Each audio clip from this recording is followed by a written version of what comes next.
The library, with its paper perfume, whispered queries, and copy machine shuffles, was the only familiar place on the entire campus.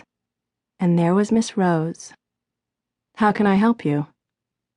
Fresh off a fling with C.S. Lewis and Madeleine L'Engle, hungry for travel far from home, I whispered, "Fantasy, please."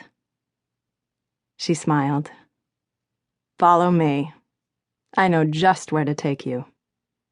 I shadowed her to Tolkien's Middle-earth and Rowling's School of Witchcraft and Wizardry, places no upstanding Mormon should go. When you finish those, I'd be happy to show you more. Fantasy segued into darker dimensions, and authors who used 3 whole names: Vivian van Velde, Annette Curtis Klaus, Mary Downing Hahn. By my sophomore year, I was deep into adult horror. King, Kuntz, Rice. "You must try classic horror," insisted Miss Rose. Poe, Wells, Stoker, Stevenson, Shelley. "There's more to life than monsters. You'll love these authors." Burroughs, Dickens, Kipling, London, Bradbury, Chaucer, Henry David Thoreau. And these: Jane Austen, Arthur Miller, Charlotte Bronte, F. Scott Fitzgerald, J.D. Salinger. By my junior year, I devoured increasingly adult fare. Most I hid under my dresser.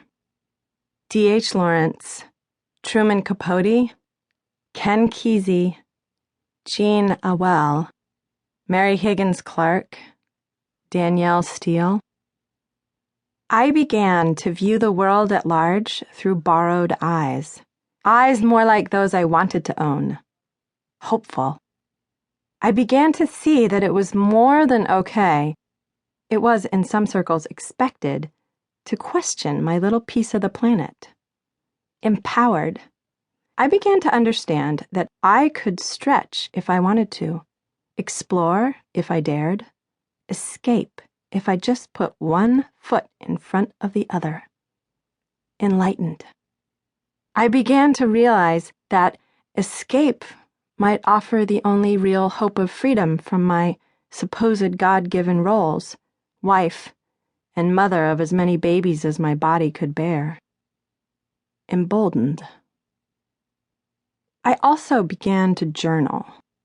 Okay, one of the things expected of Latter-day Saints is keeping a journal. But I'd always considered it just another supposed to, one not to worry much about.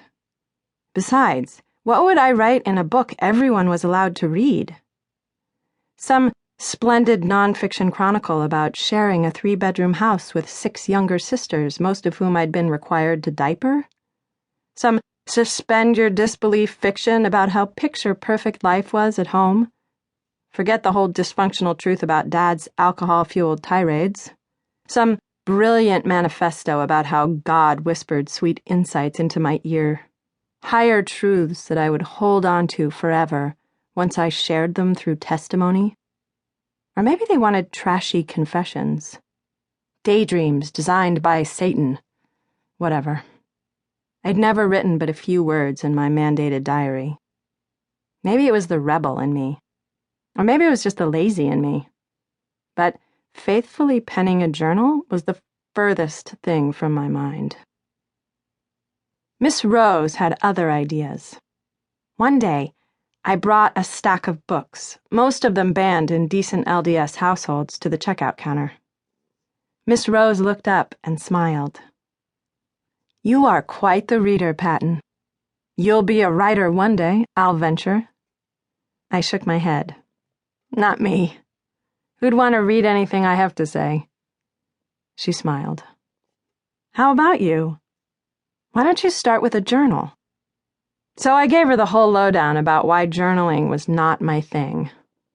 A very good reason to keep a journal just for you. One you don't have to write in.